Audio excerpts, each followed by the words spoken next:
I'm very excited to have Cami Petyn with us. You talk about OCD and like what it's really like. Feels like the most toxic partner you could have. It felt real until it got so extreme that I had to question it. Music and everything already is like very therapeutic to me, and it's like I am working through those demons in the music itself.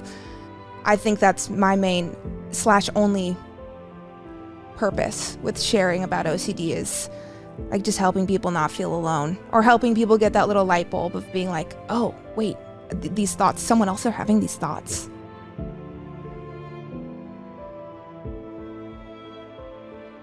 Hello, and welcome once again to the Get to Know OCD podcast. I'm Dr. Patrick McGrath, Chief Clinical Officer for NOCD. NOCD is an online platform for the treatment of OCD and related conditions. You can check us out at nocd.com or treatmyocd.com. And if you want to see more content, subscribe to our YouTube channel for the NOCD podcasts.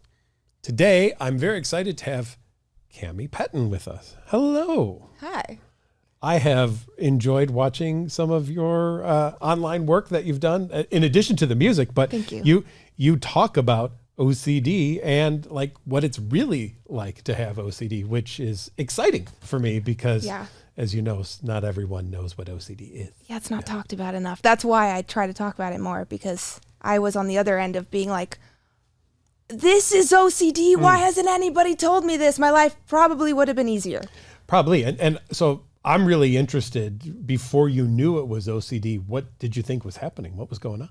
Okay, it was a mix of, I thought I just had really extreme anxiety, but I also thought like my compulsions and obsessions were valid. Like I thought the world was just a really scary place, and like the germs were manifesting on my hands, or the oven was going to explode or whatever. And then I realized not everyone thinks this way. And they're not real. They're not real, you know? Mm-hmm. Is it weird to think that the thoughts in my head are not really real, actually? It's not weird. It's actually really relieving, because the thoughts are incredibly scary. That's what I love. Yeah. Yeah. And we go as in depth as you're willing to go. I'm never going to, just spill your guts to the world here or anything, but they can be scary, can't they? And absolutely. Really overtaking of your life. Yeah, 100%. I mean, OCD varies so dramatically on a spectrum of like, oh, there's too many germs, I need to wash my hands, and like, not to diminish any of the subtypes of OCD, but then there's thoughts like someone's going to kill me. Right. Or like I'm going to kill someone. Right. They're scary to say the least. And before the diagnosis, what was it like to carry those around without knowing really what this was? I definitely spent a lot of my life, without sounding cliche, feeling very broken. I was just like, why am I so neurotic? Like, why is the world so scary? And I look around and I'm like, everyone seems to function, which also isn't true. Like everyone's carrying their own mental battles, but I just, I felt very flawed and confused and overwhelmed too. Sure. I can't, it's a lot to carry mentally. Well, of course. Yeah. And there's people out there who are watching this. They don't know what OCD is. How do you try to describe that to them so they understand? Okay. Before I was diagnosed with OCD, I would call it, like, to myself, a little, what's the word? Euphemism, I guess, that I would call the experience as brain lock. All right. Like I would feel like my brain became this giant claw, and like the obsession, the panic, the thought would come in and it would just lock on it. Yeah. And I could not get it to unlock. It was like just this circle of thinking the same thought over and over and over. And it's just like feeling like a prisoner in my brain, that it would not let go of the thought until you engage in like the compulsion or something. And of course it's a trap. Like it doesn't actually go away. It's the endless cycle of it goes away a little bit and then comes back, and then hence the disorder. I've called it the hamster wheel of hell. Yes, exactly. That's so accurate. Yes, that's what it feels like. And can I ever get off of this hamster wheel? Yeah. And you can. Yeah. But I'm betting that when you're running on that, or when you're trapped in that bear trap like claw, it feels like there's no way out of here whatsoever. Absolutely. Especially when it's your own brain. Right. Like you're like, my brain wouldn't be my own bully, right? My own arch nemesis. Yeah. One of the things I hear weekly, I do this Wednesday night webinar, and one of the things I hear weekly, and I'd love your take on it, is people ask me, why does it feel so real? Ooh, I love that question. How real did it feel for you? Oh man, it felt like, how do I explain this? It felt real until it got so extreme that I had to question it. There you go. Like, I think most of my life I was, like I said, it felt like maybe the world is a really scary place. Maybe I do need to wash my hands 10 times. Maybe I did leave my door unlocked. Like, I think that's the most sinister part of OCD is like that it always has a hint of, well, what if it's true? Yep. And that's the hamster wheel of hell. As you will now call it. Yeah. I say that OCD is a what if disorder. Yeah. Mm-hmm. Has much of your life been phrased starting with what if? Or absolutely. My whole freaking life has been what if. Yeah. God. Yeah. Mm-hmm. Yeah. Well, thank God, since knowing it's OCD, I'm like, this is the thing it does. Right. We may have your next album, What If? Literally, yeah. Good title there. Yeah. And even though the what ifs don't seem to come true, that doesn't really matter. Yeah. Because you can still what if it again tomorrow. Exactly. That's the biggest problem. It's like, it could happen. That's the biggest thing where I'm trying to fight the compulsion or whatever. And I have the obsession come up. And now that I know that it's OCD and I've gone through ERP therapy, and I'm like, I know I'm supposed to, like, this is exposure therapy. You sit with it. You know, you're not supposed to engage in the compulsion. But then, like, the little thought is like, what if it is true this time? It's always like this time, maybe it's different. I call that specialness. The rules of the world apply to me differently than everybody else. Yeah. So this might be the time, right? Yeah. Has that ever happened, though, where this was the time, or is it always there's another time? No, I don't think it has happened. There's been like such minor instances that my OCD can grab onto, like, see, and it obviously never helps, but never actually been proven true. OCD loves a coincidence. Yes, absolutely. It really does. It's a favorite thing in the world. It's such a toxic relationship. It feels like the most toxic, like, partner you could have. Yes. Always trying to prey on things and bully you. Yeah, there's gaslighting, there's everything. I've even said Stockholm syndrome. Like you're almost looking at your captor like, oh yes, but you could be the greatest thing ever and be right about everything. That is such a great comparison. Stockholm syndrome, literally. Mm-hmm. Yeah, 100%. You had to get out of being stuck. Yeah. And you described doing exposure and response prevention therapy. Yeah. How did you get into it? Well, NOCD. Oh, yeah. What do you know? What do you know? And honestly, and to this day, so thankful for you guys, because it's the reason why I discovered I had OCD and worked through it. And honestly, getting a diagnosis changed my life, because I realized, the world is scary, but it's not scary to the extent my brain believes it to be. It's actually OCD, or I don't need to be feeling like a broken neurotic mess every day. Like, this is something that's not only a thing that happens to a lot of people, but also it's something you can work on. You always have to convince yourself to face that first fear, though, right? To take the leap.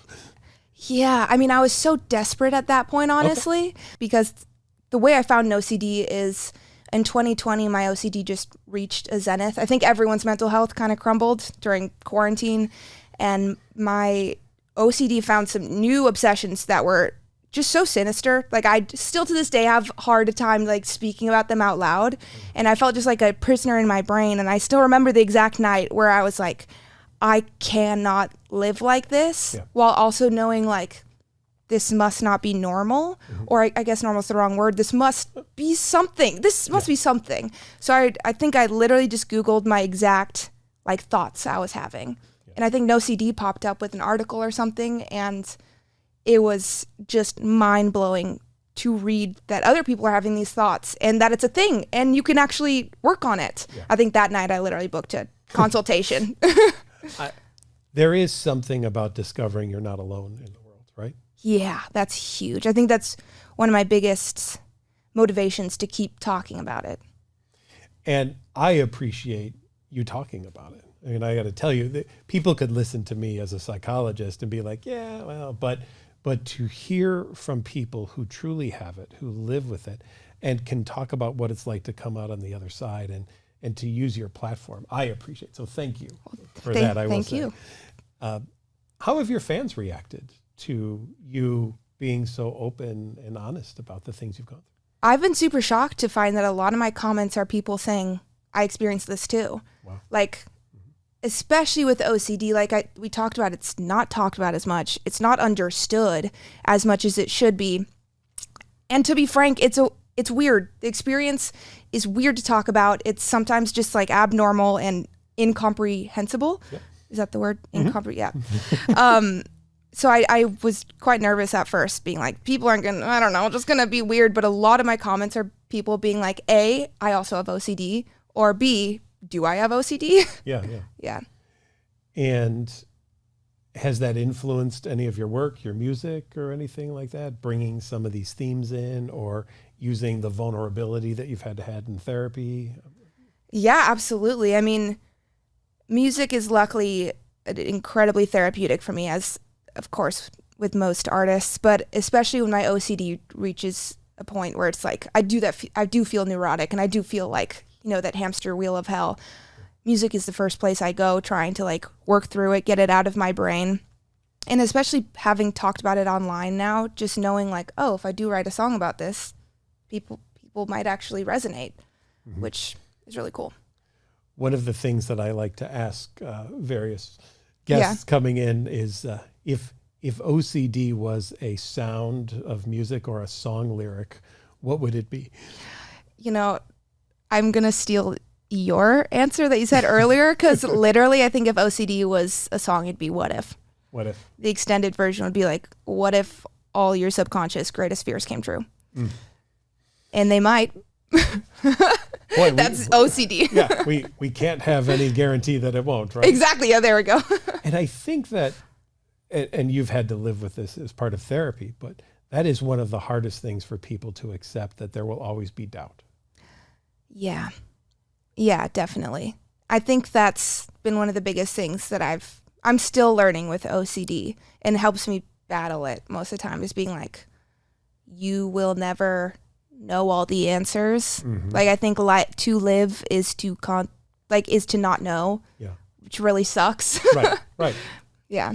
And OCD is interesting because it says it's okay to not have all the answers for 99.9999%. Exactly, yeah. But in this one instance, you have to. Yes, exactly. Because it feels so, well, I mean, a lot of my obsessions, at least, are very like life or death. Right. And then, I mean, there's like also the social ones and relationship ones, which then it feels life or death. Sure. But yeah. Yes. It picks on the things you love the most, or that are most important to you. Yeah. That was a big relief, also learning that a lot of the obsessions are created out of the things that you don't want to be, that you don't want to experience. Because when you're having obsessions that make you question, are you a bad person? And I'm making it very vague, but like there's so many obsessions that really make you question yourself and your reality. And then you start to think like, well, why am I even having these obsessions? Does that mean something about me? But I mean, correct me if I'm wrong, it preys on what you don't want, right? Oh, exactly. Yeah. And the things that you think are important and that you love, which is often why OCD comes along with other things. Like you said, the social anxiety, maybe that comes with it. A lot of that. Depression can come along with it. Absolutely, yeah. I mean, OCD loves to have some quote unquote friends that travel. A posse. The crappiest posse in the world, I think, is what it is. Yeah. Have those things been a part of your experience as well too, and addressed in treatment also? Yeah. Absolutely. And I still am like dissecting my own experience with OCD, looking back, being like, wait, was that OCD that triggered like my whole questioning my friendships? Or because I was always thought like, it's just social anxiety, it's just me being awkward, it's just me not knowing something. But I look back and I'm like, wait, maybe that was OCD, or maybe that was OCD that I was so depressed and afraid of the world and thinking. So the answer is yes, absolutely. Yeah, and even when you said that, I like you said, the awkwardness of it, because I think people with OCD do feel awkward. Absolutely. It's like, who else is thinking this stuff? Right? Yeah, it makes you, God, it's so, I'm not the one that can comfortably talk about some of the obsessions about OCD because it still makes me uncomfortable, even though I've been talking about OCD publicly and like have educated myself on it. And I know it's normal. It's part of the disorder. But damn, some of the obsessions are so weird and fucked up, honestly. No, it's just twisted. You're absolutely right. Yeah. I have found OCD to be one of the most creative things. Creative is a good word. Yeah. Yeah. And sometimes I've said to people, someone could write a horror film and get paid $1 million. And another person with OCD could have the exact same thoughts in their head thinking, I never can go outside ever again because I'll just be a mass murderer. No, absolutely. Yep. Mm-hmm. And it's just also on top of the thoughts being weird and like twisted, it's just, I feel like people without OCD, it's really difficult to comprehend because it's like, what do you mean you have thoughts about stabbing me? Or you have thoughts you'd be a murderer? And then they're like, well, doesn't that mean you're a murderer? And you're like, you're not helping. Don't tell that to the posse. Yes. Well, and that concept we say of thought action fusion, the idea that a thought is as bad as an action. How much has that been a part of your life where thinking something appears to be just as bad as doing it? Oh, I mean, sometimes I feel like, sometimes OCD makes you feel like the thought is even worse. It makes you forget, that the thoughts aren't real, like we were talking about. Like you have to realize these are just fabricated. Not only are they fabricated thoughts, but it's a literal disorder, like preying on you. Yeah. I've worked with people who feel they're worse than people who are on death row for mass murders, even though they've never harmed anyone because they've thought about, well, but I could do it. And that means they're equal to people who have actually done it. Right? Absolutely, yeah. When you now look at the world and you're going out and you're living more of your life now than the life OCD wanted you to live. Yeah. Is there still in the background those obsessions and thoughts? And that's what I think is so inspiring for people to hear, that therapy doesn't make them go away. Yeah. Right? How do you still live with them on a daily basis? Oh, Lord, yeah, I definitely do. I mean, I did ERP therapy 4 years ago now, and it helped dramatically. And, I think it's something you have to keep up with, especially on an individual basis. That being said, my OCD has definitely reared its head a lot recently, and it comes back.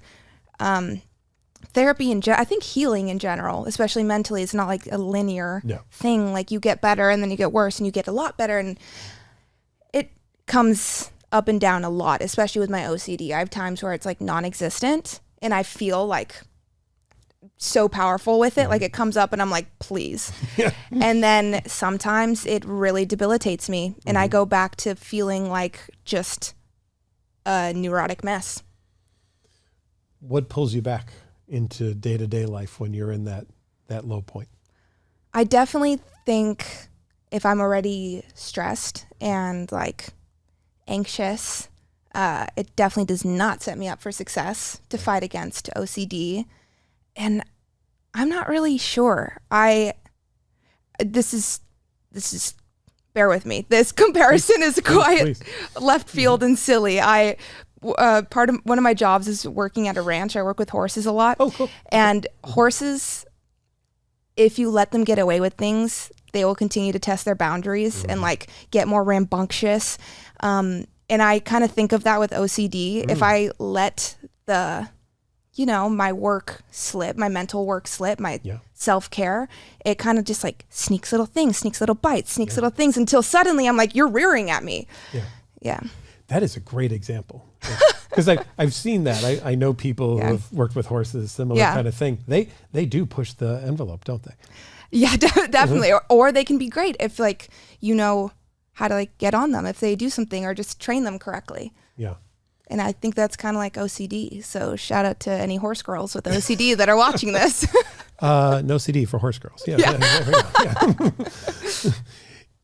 When you have stressful things in life, maybe you're preparing for a new song, a music video, going out to do a show.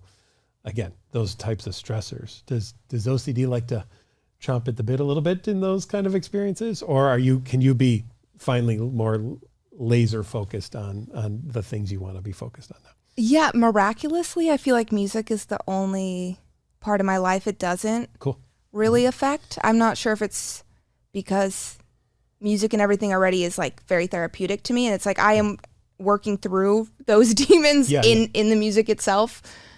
Or, I don't know how. I think it's just incredibly important to me. So.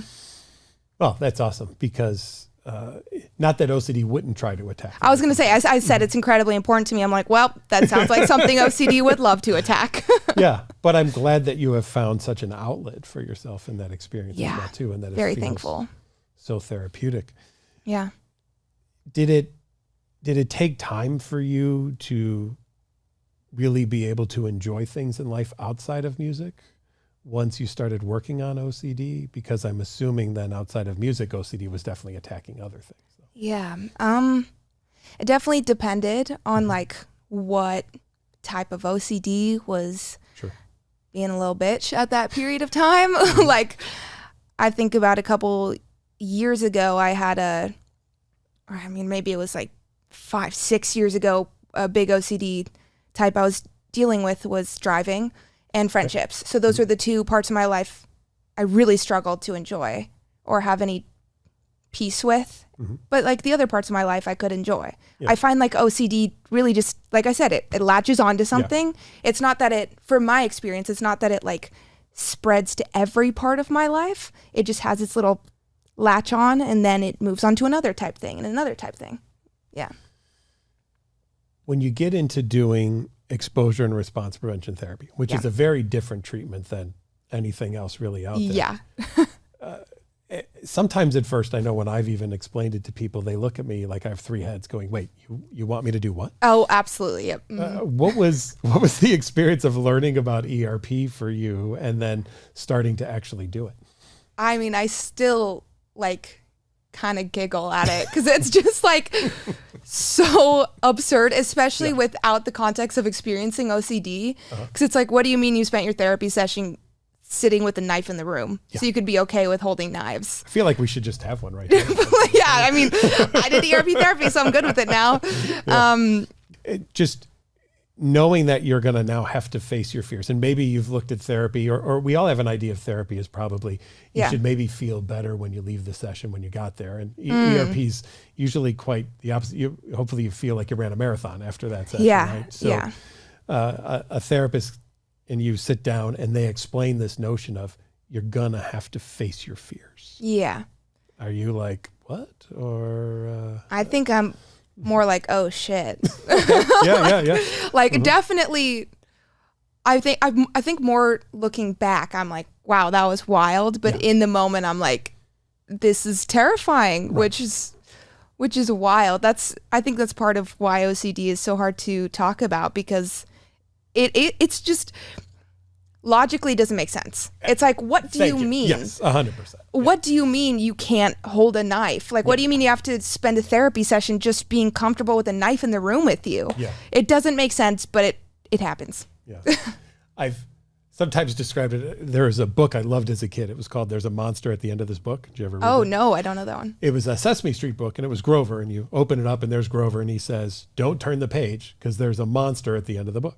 And as a child, of course, what do? You turn the page, right? And there's Grover, he's like, ah! And there's ropes and nails drawn on the page, and you keep doing it. It's kind of dark. Yeah. But you get to the last page, and there's Grover, he goes, oh, it was me. I'm the monster at the end of the book. And it's deep. Wow. Who wrote this? I mean, good job, Grover. Yeah. But I sometimes think about OCD that way too. It's always saying, don't do it, don't do it, don't do it. And then you do it, and it's like, okay, well, that didn't turn out bad. But the next thing, don't do it. Totally.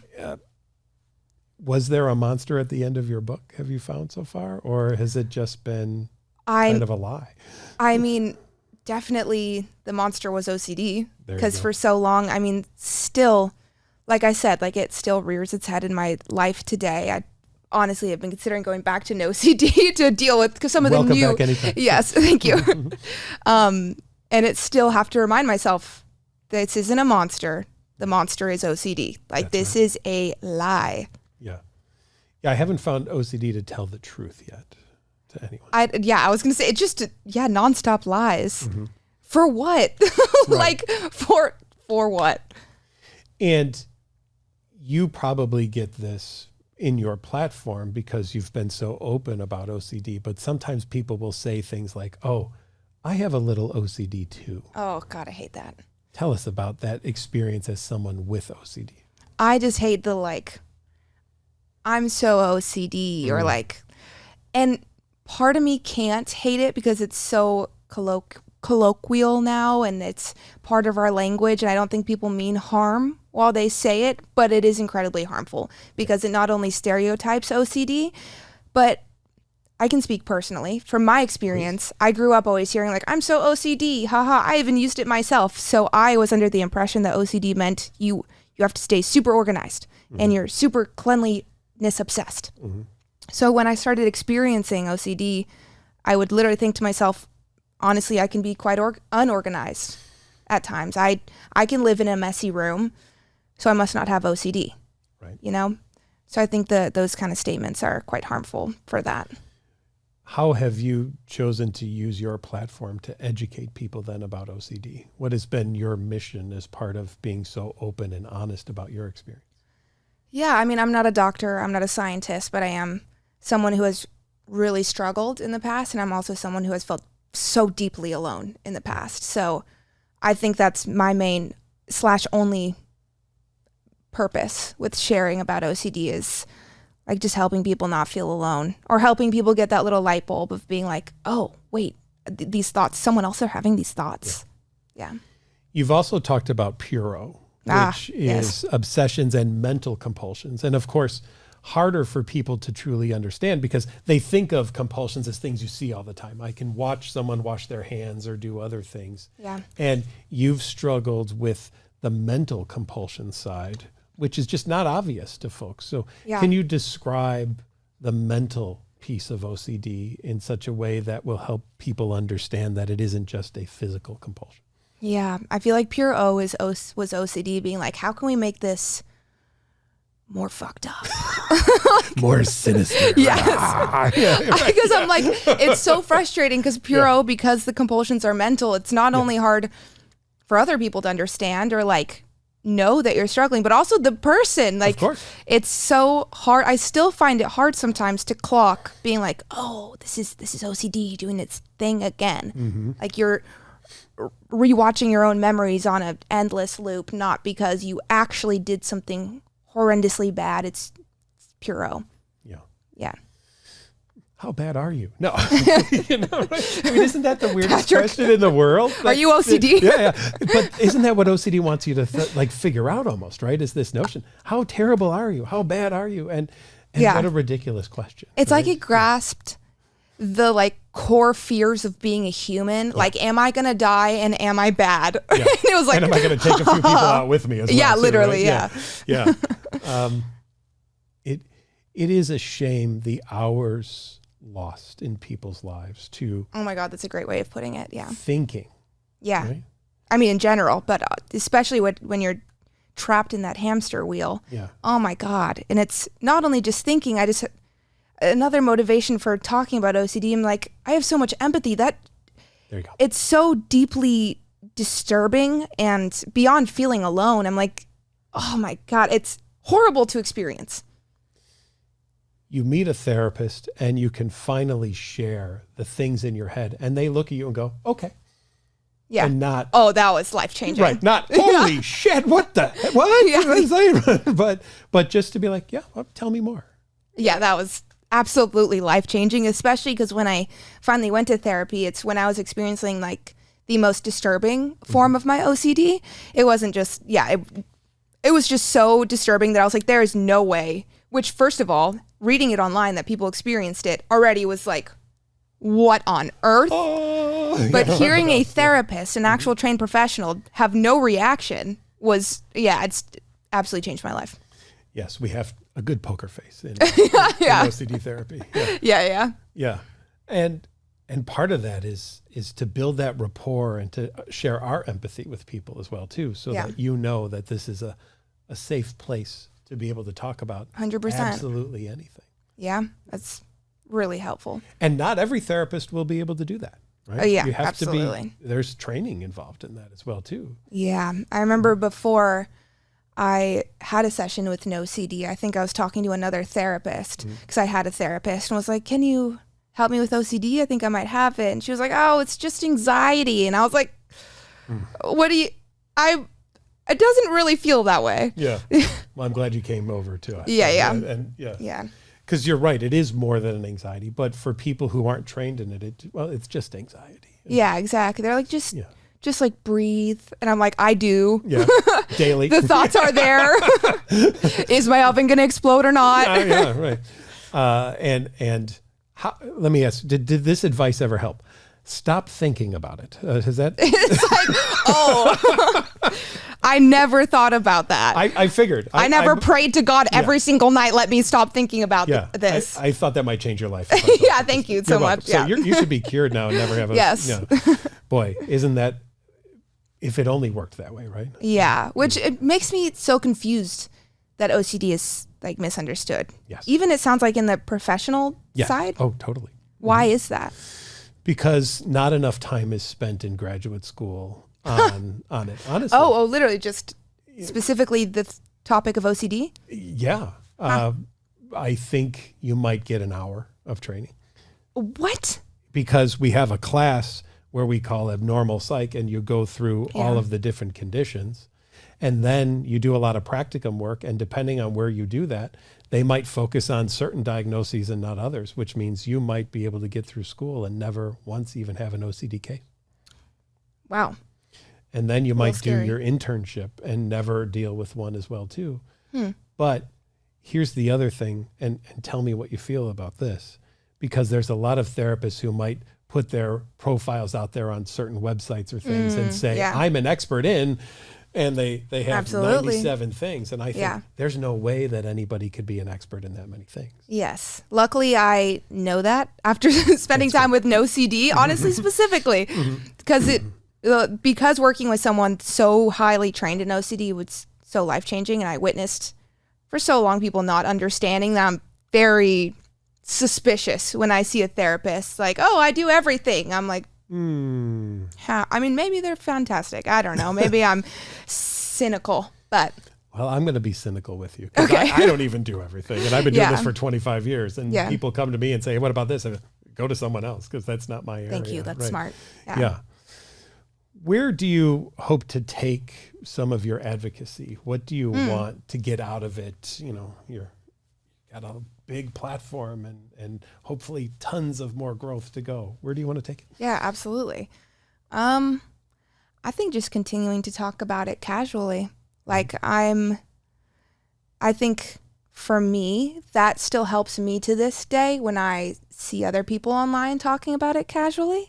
Like I can educate myself till my face is blue. But if like I said, OCD will always have the what if, like, what if you are a real weirdo for having these thoughts? So just seeing the casual content from other people, just being like, yeah, I thought that I'd hit a pedestrian with my car today, so I had to pull over and see if there's blood on the car. I'm like, oh, you're saying that so casually? Like this is just normal? Yeah. I'm not weird. I don't know. It helps me the most, so at least I can feel like it's like a symbiotic can return the favor, I guess. OCD affects the person, but it affects a system as well too. I'm assuming you have a family somewhere out there in the world. I do, yes, thankfully. Yeah, good job. What was it like for them of you pre and post treatment to have to try to help or intervene or things like that? Yeah, honestly, both my parents are Polish immigrants. Okay. And Polish culture is quite, we don't talk about mental health that much. I was going to say, there's not a lot of discsion going on in that family. Maybe it's changed from now, but they were like, they immigrated when Poland was very rough. Yeah, so they, you know, they're badasses, but we don't talk about mental health that much. So there was Get over it. Yeah, there wasn't that much discussion, but my parents were definitely aware that there was some kind of, my mom would like neurosis to how they depicted it. And like, I can now see it like in family members and stuff, which is a shame that, I don't know, hopefully we could talk about it more in the future, but it comes with time, I guess. Have they been able to notice a difference in you though, do you think? I think so. I mean, I used to text my parents like at least several times a month, being like, do you think I have this fatal health condition? Because my parents work in medical, which is a terrible combination for someone with OCD. But now I haven't done it in a long time. So I would hope they're like, I think she's getting better. Getting better. Yeah. And none of those fatal health conditions have taken you so far. You're still here. So, oh my God, the amount of freaking I used to get blood tests like once a month at least. Yeah. Because I was like, this time it's real. This time it's real.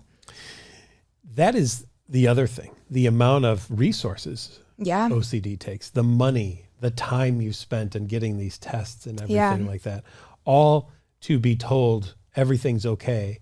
And then to feel maybe relief for a few moments. Yeah, no, it's to start the whole process. I was going to say, I get the test back and I'm like, what if they're not a good doctor? What if that's actually somebody else's test results? There's so many options. That's one of my favorites. Maybe they switched it. Maybe we should do it again just in case. OCD needs to never see like a movie or anything because it like will latch onto any fictional narrative and try to make it life. Looking at where OCD is now in your day-to-day life compared to pre-treatment, what do you think has been the biggest shift? I mean, it doesn't overtake me like it used to. Like, I feel like looking back, life was just incessant, like that hamster wheel. Like, obviously there was ebbs and flows, but it was either like I'm about to start the hamster wheel, I'm in it, it felt like it was just a constant thing. And now it feels more like chunks. Here and go. Like I have the trigger and then sometimes I still engage in the compulsions and such, but I'm able to not be stuck in there for like a days, weeks, months. Yeah. And I think it's essential, and your statement there is a great example of this. A compulsion doesn't mean a failure, right? It means, okay, what can I learn from that experience so next time I maybe catch it a little bit earlier or something? Yeah, exactly. And also I think it helps me have some more gentleness with myself, which I think is really necessary, or just empathy, self-empathy. I think that's really necessary with OCD because as we've spoken about, it makes you feel broken and weird and all of the things. So just being like, this is OCD doing its thing again. Like I'll engage in the compulsion because I don't feel capable of sitting in it right now. But at least I know like this is not me. This is the thing. That is an amazing statement. And for all of your listeners and our listeners, how hard was it to start to be nice to yourself? Oh man. I feel like I'm just starting to have that, like, I don't think starting, I think I'm just like have it now. Okay. It definitely took me like years because first of all, if you have OCD, it's always going to be in the back of your head. It feels like a high school bully. Like you're just trying to go about your day and it's like, you're pretty weird. Like it's always, you're trying to be like, it's fine. It's going to be okay. And it will just continuously throw rocks at you, trying to bring you down. But now I can kind of look at it with, I don't know if this feels diminishing, but with a kind of humor, just be like, this is so silly. Yeah. I'm going to do it. This is freaking silly. Yeah. I remember talking to someone once who said, you know, I'll get up in the morning, I'll go downstairs and I'll see my dog, and OCD says, you want to kill your dog. And so she picks her dog up and hugs it and says, I must really love you. Yeah. Oh, that's smart. Yeah. Yeah. And as a way to face that kind of experience. Oh, that's good. What do you, and again, to your level, but what do you face day to day that you just kind of push through and say, no, not going there? I think the one I was forced to do that with was relationship OCD. Sure. With friendships, I still struggle with it because I think there's less of a confrontation with it, but with a relationship, first time being in a healthy relationship, something I really want to care about and keep, being like, thank you. Awesome. Yes. Nice. And Lord, did OCD be like, oh, this is a gold mine. But I realized like if I give into it or even if it's like not even quote unquote giving into it, but giving into the spiral, like isolating myself and just panicking, and then mental health plummets altogether. Like this is not going to be a good space for myself or my relationship, or I'm not going to be my best self for my partner. So it was really, I went back to my ERP therapy and was like, I'm just going to sit with the thoughts. I'm not going to engage in anything. Yeah. Yeah, OCD is not a great third wheel, is it? That's so good. Yeah, no, not at all. It's like the worst one. Do you really like this person? Yeah, literally. I mean, have we held hands enough today? I noticed the people at the other table look each other in the eye a little bit more than we do. Oh my God, just grabbing onto anything and then being like, I think you're actually a really bad person because you're with this person, you're having these questions. Yeah, it's like, why don't you just break up and stay with me? Yeah. I'm your best friend and best relationship of all time, right? Really is. Feels like Batman, but like, no, the Joker. Joker, not Batman. Yeah. Have you ever, or do you think you would, and I know the answer to this, but could anyone ever live up to what OCD wants? Oh, wow.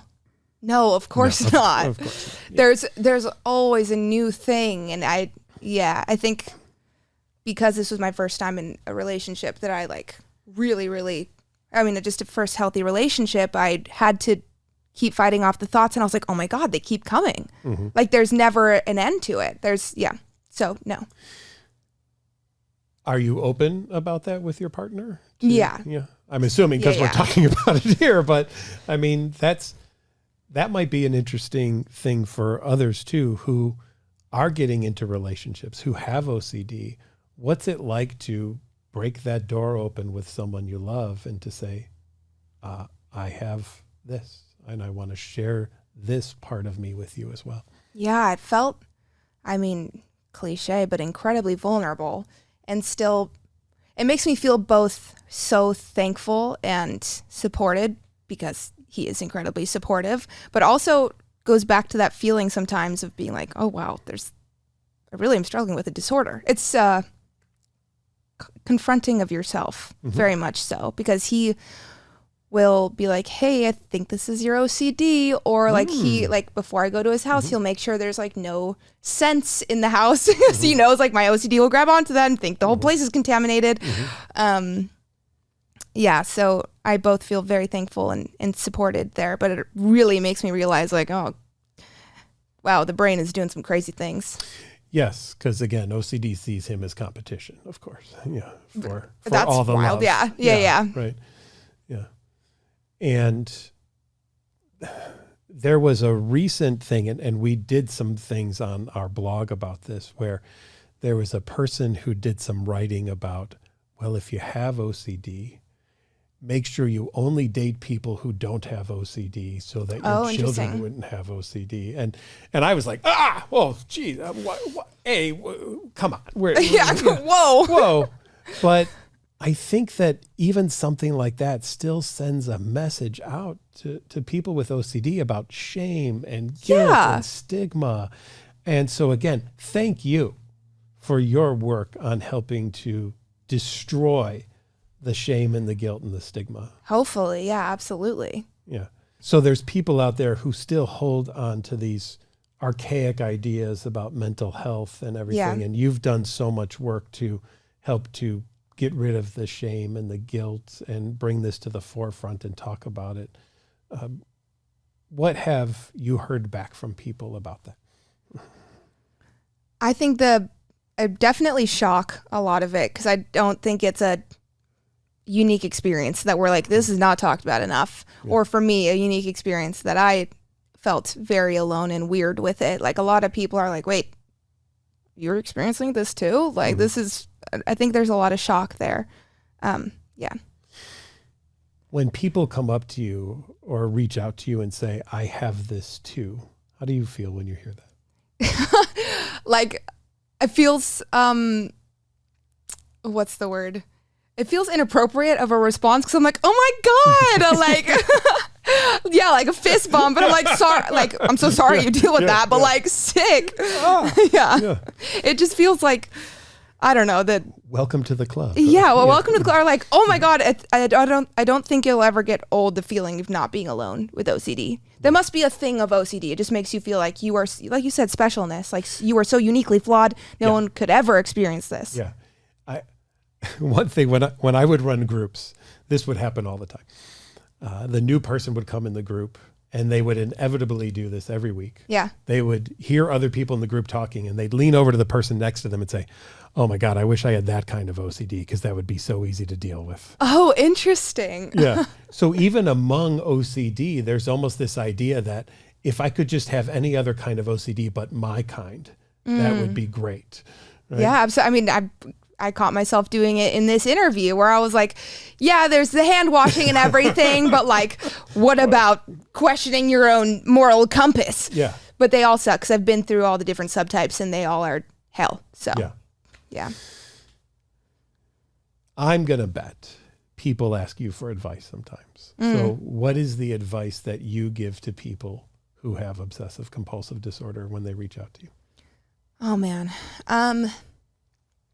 I think one, educating yourself. I think that really helped me, just knowing it's, for me, when I read about OCD and read like, oh, these thoughts are normal, or like literally seeing my exact thought like in a subtype, I'm like, it's so normal. It's a freaking subtype. Yeah. You like did not invent it. Exactly. I'm like, this is not a unique thought, is crazy. Yeah. Also, of course, ERP therapy. I feel like that is the number one thing. And that is the only therapy, right, that works for OCD? It's the most evidence-based treatment that's out there. You know, medications can be helpful as well for people as well too. So there's things. Yeah.